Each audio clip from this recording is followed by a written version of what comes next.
प्रमुख न्यूज. सांगली पोलिसांची मोठी कामगिरी. 4,02,82,000 रुपयांचा मुद्देमाल नागरिकांना परत. सांगली जिल्ह्यातील विविध पोलीस ठाण्यांमध्ये दाखल असलेल्या गुन्ह्यांमधील तब्बल 3,05,50,000 रुपयांचा सोने, चांदी, मोबाईल आणि बेदाणा असा जप्त मुद्देमाल, तसेच ऑनलाईन फसवणुकीतील 97,32,000 रुपयांची रक्कम असा एकूण 4,02,82,000 रुपयांचा मुद्देमाल संबंधितांना परत करण्यात आला. सांगली जिल्हा पोलीस अधीक्षक तुषार दोशी यांच्या मार्गदर्शनाखाली जिल्ह्यातील विविध पोलीस ठाण्यांमध्ये दाखल गुन्ह्यातील जप्त मुद्देमालाबाबतची कायदेशीर प्रक्रिया गतिमान करण्यात आली. जिल्ह्यातील 16 पोलीस ठाण्यांमधील 50 गुन्ह्यांतील फिर्यादी आणि साक्षीदारांना त्यांचा कायदेशीर हक्काचा मुद्देमाल परत करण्याची कार्यवाही करण्यात आली. परत करण्यात आलेल्या मुद्देमालामध्ये 134 तोळे सोन्याचे दागिने ज्याची किंमत 1,34,00,000 रुपये आहे, 40 किलो चांदीचे दागिने ज्याची किंमत 1,20,00,000 रुपये आहे, तसेच 283 मोबाईल ज्यांची किंमत 57,50,000 रुपये आहे.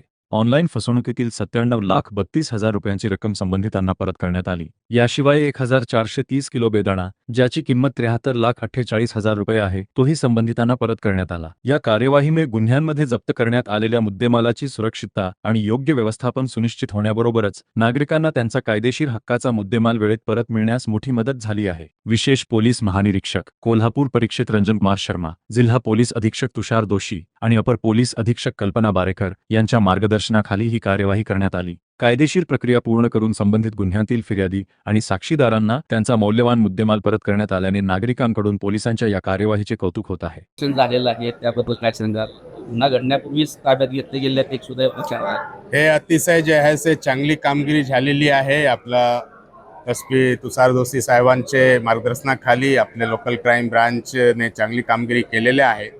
मी जे आहे ते हे सर्व टीम जे आहे त्यांना 50,000चे रिवॉर्डही घोषित करत आहे आणि ते रिवॉर्ड त्यांना जे टीमचे सदस्य असेल ते सर्वांमध्ये वाटप होणार आहे आणि भविष्यामध्ये पण त्यांनी अशीच जे आहे चांगली कामगिरी करत राहावा यासाठी त्यांना जे आहे ते आम्ही जे आहे ते मार्गदर्शन देणार आहे आणि त्यांच्याकडून अशी आम्ही अपेक्षा करणार आहे. गुन्ह्याबाबत